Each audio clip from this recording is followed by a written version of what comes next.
A tyrant, in its modern English usage, is an absolute ruler unrestrained by law or constitution, or one who has usurped legitimate sovereignty. Often described as a cruel character, a tyrant defends his position by oppressive means, tending to control almost everything in the state. The original Greek term, however, merely meant an authoritarian sovereign without reference to character, bearing no pejorative connotation during the archaic and early classical periods. However, it was clearly a negative word to Plato, and on account of the decisive influence of philosophy on politics, its negative connotations only increased, continuing into the Hellenistic period. Plato and Aristotle define a tyrant as one who rules without law, and uses extreme and cruel tactics against his own people as well as others. It is defined further in the Encyclopedia as a usurper of sovereign power who makes his subjects the victims of his passions and unjust desires, which he substitutes for laws.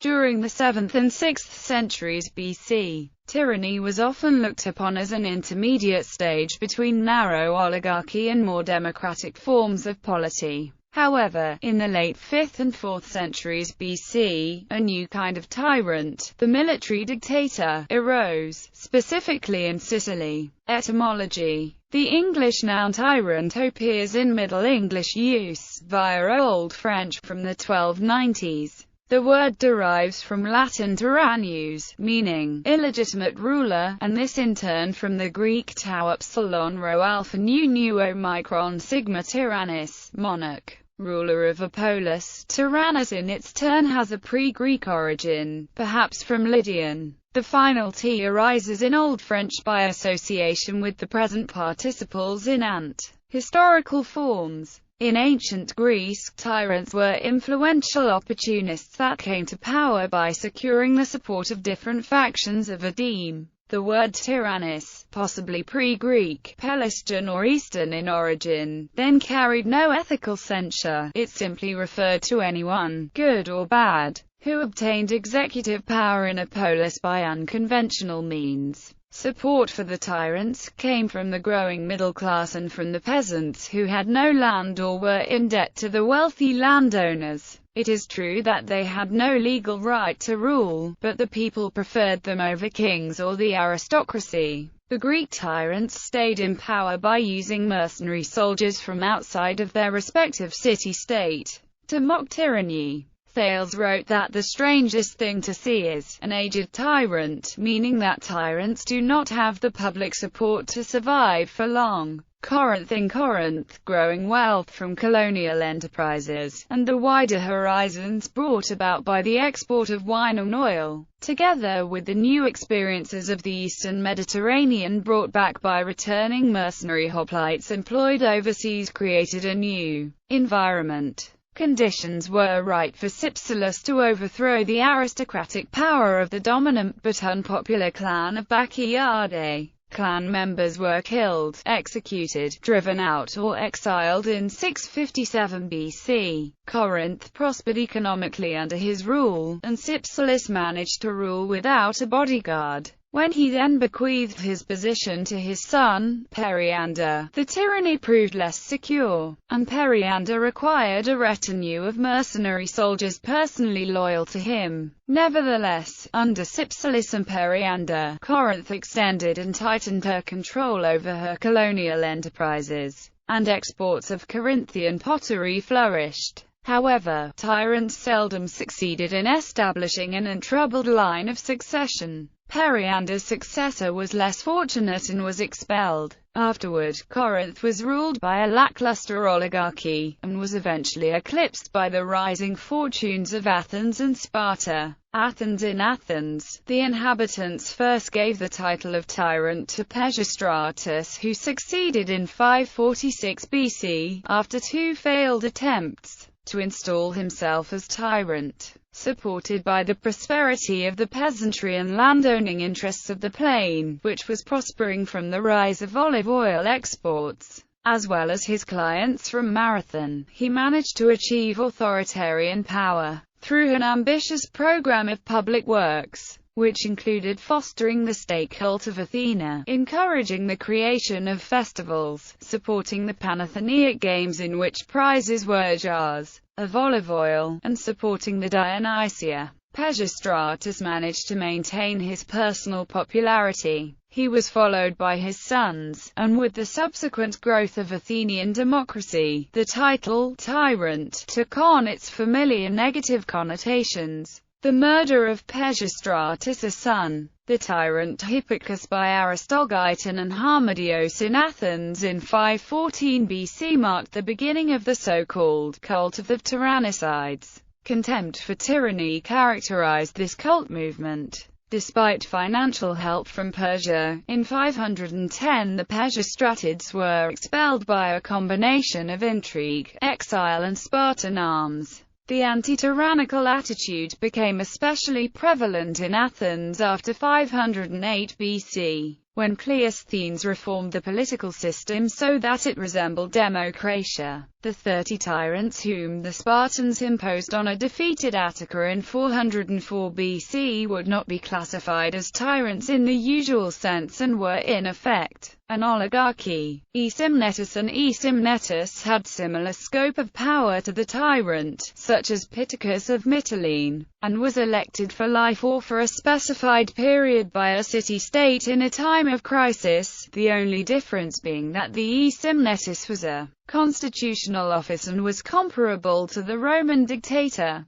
Magistrates in some city-states were also called Aesymneti. Archaic tyrants. The heyday of the Archaic period tyrants came in the early 6th century BC, when Cleisthenes ruled Sicyon in the Peloponnesus and Polycrates ruled Samos. During this time, revolts overthrew many governments in the Aegean world. Chilon, the ambitious and capable Ephor of Sparta, built a strong alliance amongst neighboring states by making common cause with these groups seeking to oppose unpopular tyrannical rule. By intervening against the tyrants of Sicyon, Corinth and Athens, Sparta thus came to assume Hellenic leadership prior to the Persian invasions. Simultaneously, Persia first started making inroads into Greece, and many tyrants sought Persian help against popular forces seeking to remove them. Populism. Greek tyranny in the main grew out of the struggle of the underclasses against the aristocracy, or against priest-kings, where archaic traditions and mythology sanctioned hereditary or traditional rights to rule. Popular coups generally installed tyrants, who often became or remained popular rulers, at least in the early part of their reigns.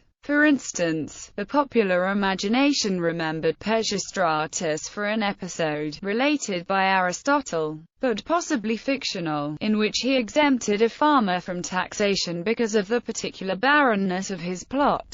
Pisistratus' sons Hippias and Hippicus, on the other hand, were not such able rulers, and when the disaffected aristocrats Harmodios and Aristogiton slew Hippicus, Hippias' rule quickly became oppressive, resulting in the expulsion of the Pisistratids in 510 BC, who resided henceforth in Persepolis as clients of the Persian Shahanshah. Sicilian tyrants. The tyrannies of Sicily came about due to similar causes, but here the threat of Carthaginian attack prolonged tyranny, facilitating the rise of military leaders with the people united behind them. Such Sicilian tyrants as Gelo, Hiera I, Hiera II, Dionysius the Elder, Dionysius the Younger, and Agathocles maintained lavish courts and became patrons of culture. Later tyrants under the Macedonian hegemony in the 4th and 3rd century BC, a new generation of tyrants rose in Greece,